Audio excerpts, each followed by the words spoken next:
Dinampot ng mga pulis ang isang lalaki nakitaan ng baril na nakasukbit sa kanyang bewang. Nasa kote ang lalaki habang hinahabol ng mga pulis ang kasama niyang wanted dahil sa illegal na droga. Paliwanag ng lalaki, pang self-defense lang niya ang baril. May unang balita si James Agustin. Nakasukbit pa sa baywang na lalaking ito ang isang baril na maabutan ng mga pulis sa barangay Ugong, Valenzuela City. Ayon sa pulisya, naroon sila para magsilbi sana ng arrest warrant sa isang wanted sa kasong may kinalaman sa droga.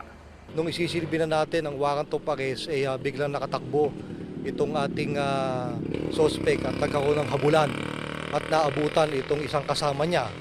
At doon nga nakuha natin sa kanyang pag-iingat ang isang baril.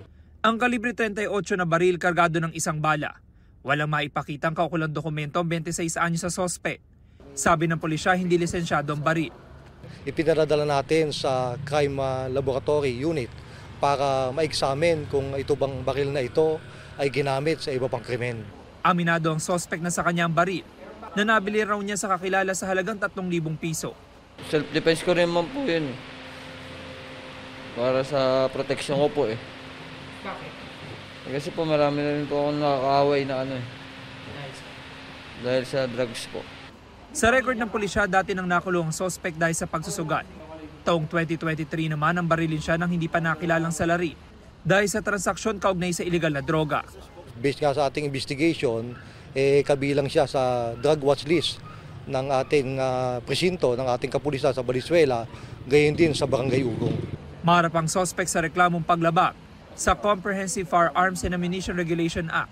Patuloy namang hinahanap ang kasama niya nakatakas na wanted sa kaso ng illegal na droga. Ito ang unang balita. James Agustin para sa GMA Integrated News. Igan, mauna ka sa mga balita, mag-subscribe na sa GMA Integrated News sa YouTube para sa iba't ibang ulat sa ating bansa.